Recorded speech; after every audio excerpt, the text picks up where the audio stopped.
Bonjour à tous. Je continue à vous partager des extraits du livre du cardinal Ratzinger, Foi chrétienne, hier et aujourd'hui. Cette découverte d'un Dieu qui est unique dans sa substance, mais en qui existe le phénomène du dialogue, de la conversation avec ce qu'elle implique de distinction et de relation, a conféré à la catégorie de la relation une signification toute nouvelle dans la pensée chrétienne. Pour Aristote, elle faisait partie des accidents, des déterminations secondaires et fortuites de l'être, distinctes de la substance, seule forme subsistante du réel.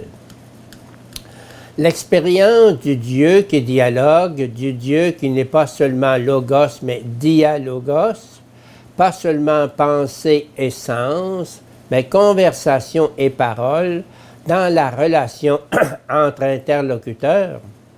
Cette expérience fait éclater l'ancienne division de la réalité en substance, être proprement dit, et accident, être secondaire et fortuit.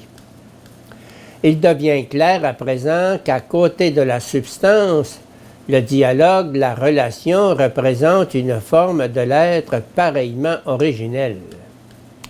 Par là était déjà donné au fond le langage du dogme.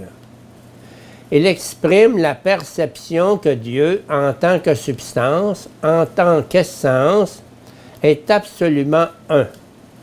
S'il faut également lui appliquer la catégorie Trinité, il ne saurait être question d'une multiplication des substances.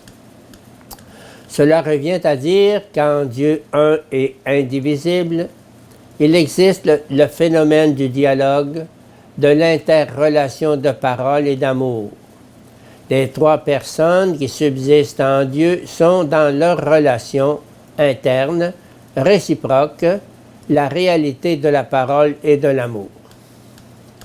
Elles ne sont pas des substances, des personnalités au sens moderne, mais êtres relatifs, dont la pure actualité, paquet d'ondes, ne supprime pas l'unité de l'être suprême, mais la constitue. Augustin a formulé cette idée de la manière suivante. Le Père est appelé ainsi, non par rapport à lui-même, mais par rapport au Fils. Par rapport à lui-même, il est simplement Dieu. L'élément déterminant est bien mis en relief ici. Père est un pur concept de relation. Il n'est père que dans la relation à l'autre. En tant que subsistant en lui-même, il est simplement Dieu. La personne, c'est la relation, rien d'autre. La relation n'est pas quelque chose qui survient à la personne, comme c'est le cas chez nous. La personne ne subsiste que comme être relationnel. Suivant les images de la tradition chrétienne, l'on dira la première personne n'engendre pas le Fils, en ce sens que l'acte de génération s'ajouterait à la personne constituée. Elle est au contraire l'acte de génération, l'acte de se donner, de se répandre. Elle est identique avec l'acte de se donner. C'est cet acte uniquement qui la constitue comme personne. Elle n'est donc pas celui qui se donne, mais l'acte lui-même de donation, onde, non corpuscule. Dans cette idée de l'être rationnel, de parole et d'amour, indépendant du concept de substance, et non intégrable dans la série des accidents, la pensée chrétienne a trouvé le noyau du concept de personne qui exprime tout autre chose et infiniment plus que la simple idée d'individu. Écoutons encore Augustin. En Dieu, il n'y a pas d'accident, il n'y a que substance et relation. C'est toute une révolution de l'image du monde.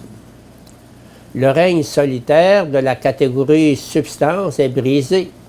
On découvre la relation comme une forme originelle de l'être, de même rang que la substance. Dès lors, il devient possible de triompher de ce que nous appelons aujourd'hui la pensée objectivante. Un nouveau palier de l'être apparaît. Ne faut-il pas reconnaître que la mission de la pensée philosophique, telle qu'elle résulte de ces données, est loin d'être remplie, bien que la pensée moderne dépende des possibilités ainsi ouvertes et ne soit pas concevable sans elles. Retour à la Bible et problème de l'existence chrétienne. Revenons à notre question.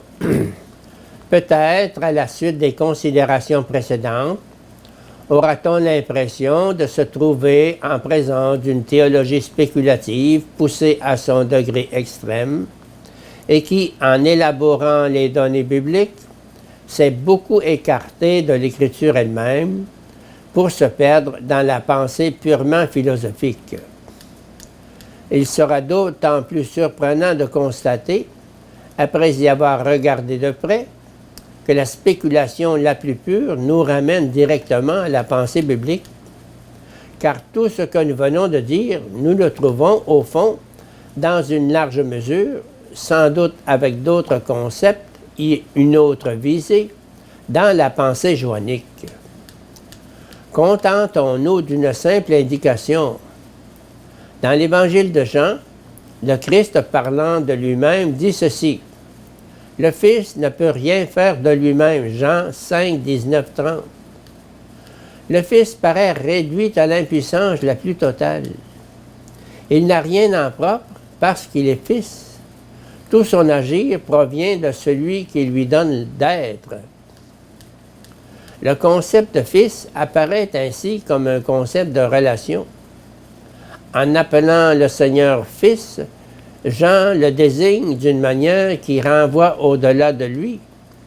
Il emploie ainsi une expression qui traduit essentiellement un être relationnel.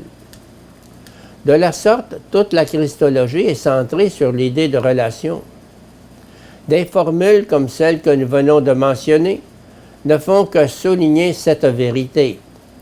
Elles extraient, pour ainsi dire, ce que contient le mot de Fils, la relativité qu'il implique. Cela semble contredire ce que le même Christ affirme de lui-même chez Jean. « Le Père et moi, nous sommes un. » Jean 10, 30. Mais à y regarder de près, on s'aperçoit immédiatement que les deux déclarations se confirment et s'appellent l'une l'autre. Si Jésus est appelé Fils, devenant ainsi relatif au Père, si la Christologie devient un énoncé de relation, il en découle tout naturellement que le Christ est totalement relié au Père. Ne subsistant pas en lui-même, il subsiste en son Père, toujours un avec lui.